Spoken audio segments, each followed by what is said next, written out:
Friends, एक बार फिर से स्वागत है आपका अपने YouTube चैनल गुरुकुल में। आज गुरुकुल में हम लेके आए आपके लिए यूपी बोर्ड के क्लास 12th के 2022 एग्ज़ाम के लिए काव्य के लिए 20 महत्वपूर्ण बहुविकल्पीय प्रश्न। हाँ फ्रेंड्स, 20 महत्वपूर्ण बहुविकल्पीय प्रश्न जो 1 नंबर के प्रश्न आते हैं। अगर आप वे प्रश्न कर लेते हैं तो पूरी आप स्कूल में भी आपको टीचर बताते होंगे कि अगर बहुविकल्पीय प्रश्न आपके सही हो जाते हैं तो टीचर के माइंड में आपका एक माइंड सेट हो जाता है, जिससे कि वो आपको क्या अच्छे मार्क्स देता है। तो चलिए हम चलते हैं अपने प्रश्न की ओर, आपके समय को बर्बाद न करते हो। तो चलिए बच्चे, हमारा पहला प्रश्न क्या है, देखिए। हिंदी साहित्य का प्रथम कवि माना जाता है, तो ये सरहप्पा को माना जाता है। बच्चों, किसे माना जाता है? हिंदी साहित्य का प्रथम कवि किसे माना जाता है? तो हिंदी साहित्य का प्रथम कवि सरहप्पा को माना जाता है। किसे माना जाता है?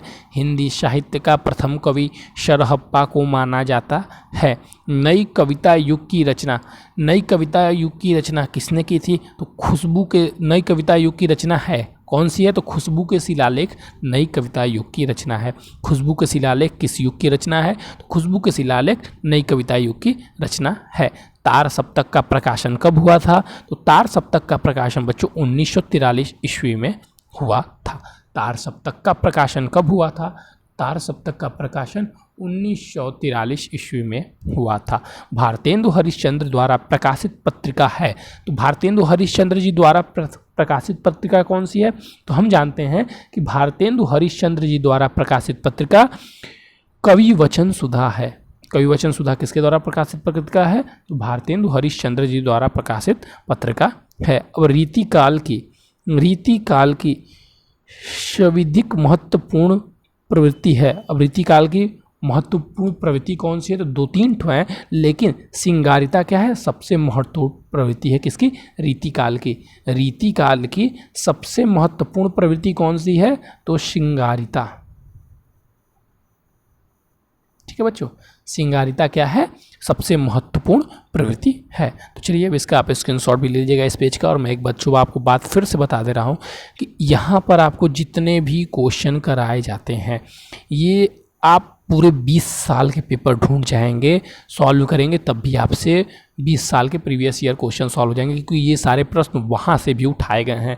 इसमें आपके पूरे 15 साल के ऑब्जेक्टिव क्वेश्चन शामिल किए गए हैं। ठीक है, पूरे जितने साल के पेपर है ना, जितने साल के पेपर आप खोज पाएंगे, उन सभी सालों के प्रीवियस ईयर क्वेश्चन के बहुविकल्पीय प्रश्न आपके इन सब प्रश्नों में शामिल किए गए हैं, और वो भी ईयर वाइज। ये सब आपको जितने भी प्रश्न मिल रहे हैं, ये 2020 से प्रश्न है, और इसमें 1-2 महत्वपूर्ण प्रश्न बीच से भी डाले गए हैं। तो चलिए, पृथ्वीराज रासो का रचनाकाल वीरगाथा काल।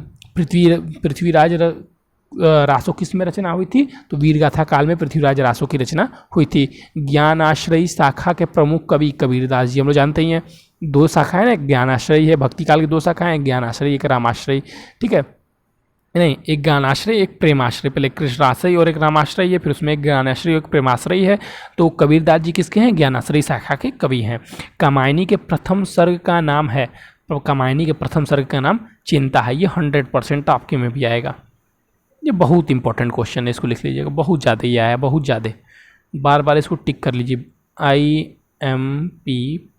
ठीक है, बहुत ज़्यादा ये प्रश्न आया है। ठीक है, चिंता, कामायनी के प्रथम सर्ग का नाम चिंता है। सुमित्रानंद पंत सुकुमार कवि हैं प्रकृति के। सुमित्रानंद पंत जी सुकुमार कवि हैं, किसके? प्रकृति के सुकुमार कवि हैं। ठीक है, राम की शक्ति पूजा कविता के रचयिता हैं। अब ये क्या प्रश्न आ गया? राम की शक्ति पूजा कविता के रचयिता कौन है? तो ये प्रश्न का उत्तर हो गया हमारा सूर्यकांत त्रिपाठी निराला जी।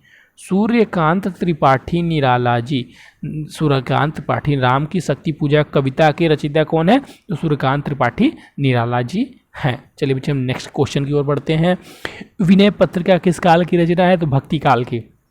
विनय पत्रिका किस काल की रचना है? तो भक्ति काल की। छायावाद की विशेषता है सौंदर्य और प्रेम। हमने इससे पढ़ा वाला रीति काल की क्या थी प्रमुख विशेषता? तो सिंगारिता।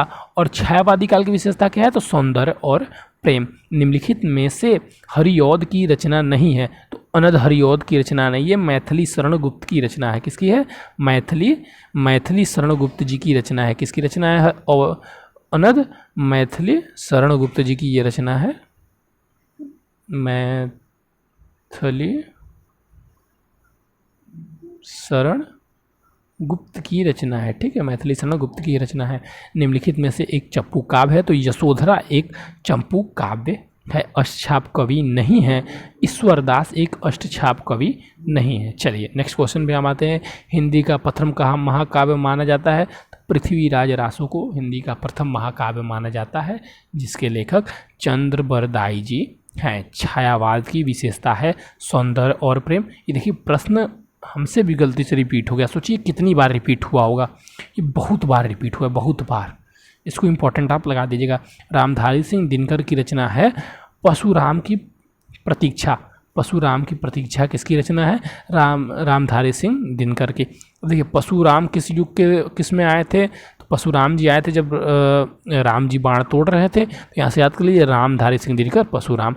तीसरे सप्तक का प्रकाशन 1959 में हुआ था। तीसरे सप्तक का प्रकाशन कब हुआ था? 1959 में हुआ था। कामायनी के सर्गों की संख्या, तो कामायनी में सर्गों की संख्या बहुत कन्फ्यूजन वाला क्वेश्चन है, इसमें आपका क्या हो जाएगा? 15। कामायनी में सर्गों की कुल संख्या कितनी है?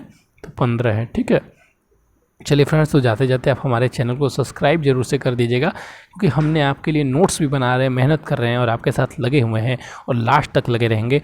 आप कहेंगे तो हम पेपर भी सॉल्व करवाएंगे आपके सामने प्रेजेंट टाइम में। ठीक है, अगर आप बोलेंगे अगर आप हिंदी का पेपर देखना चाहते हैं तो कमेंट करके जरूर बताएं कि सर हमें हिंदी का पेपर दिखाइए, तो हम आपके साथ हिंदी का पेपर भी सॉल्व करेंगे। तो चलिए फ्रेंड्स, आज के लिए बस इतना ही। Thank you, have a nice day.